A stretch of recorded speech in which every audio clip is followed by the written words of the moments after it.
This is the farmhouse where I grew up, where my father grew up, where my grandfather grew up, where my great-grandfather grew up.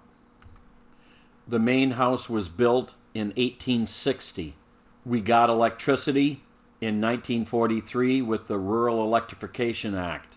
And now what I am doing is I'm removing the majority of the 1960 updates and reverting the era back to somewhere between 1920 and 1950.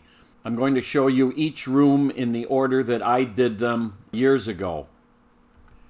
While I am no more of a carpenter or a designer than any member of my family has ever been, I'm doing it to suit me and my tastes.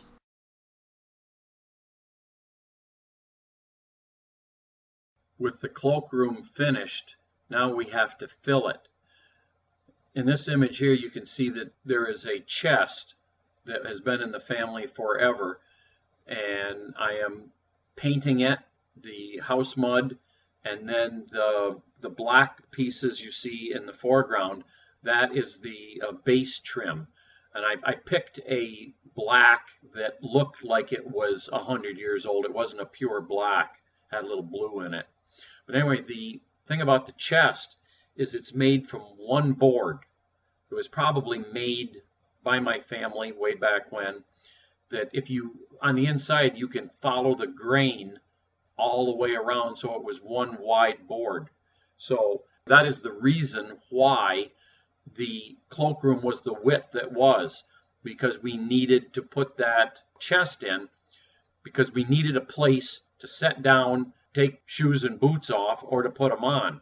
So we were going to use this chest, and the width of it had to just fit in the cloakroom. And as you can see, it just does fit.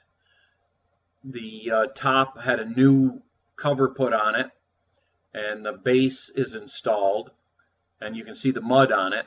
And then the inside had a few coats of amber shellac, and you can see that the sides and the top are just one solid board.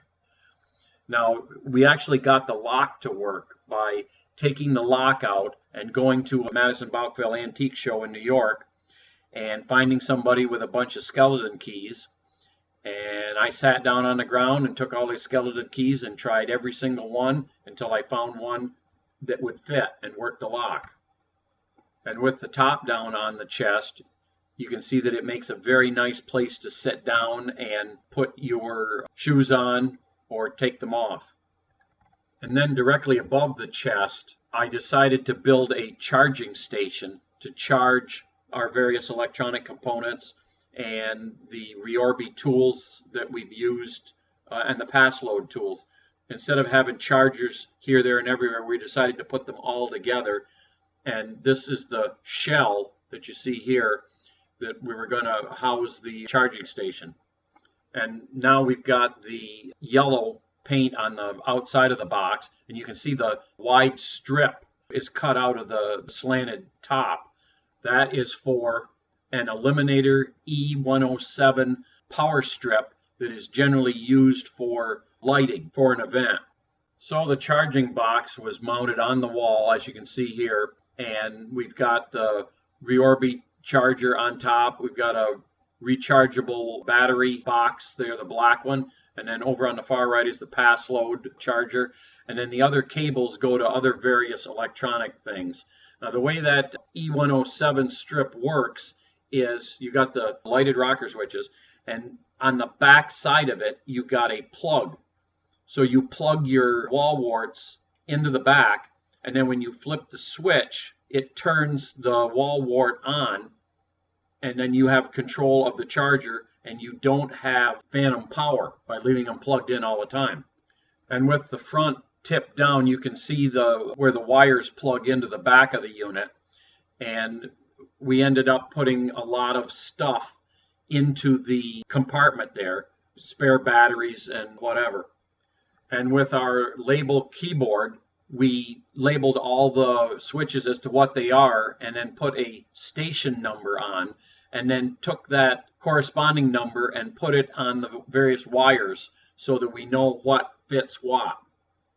And here is a close-up of our labeling keyboard, and on the left, that little round thing, that is the Ryorbi battery tester. The early Ryorbi batteries did not have fuel gauges, and you would take this little tester, plug it onto the battery, and it would tell you the state of charge.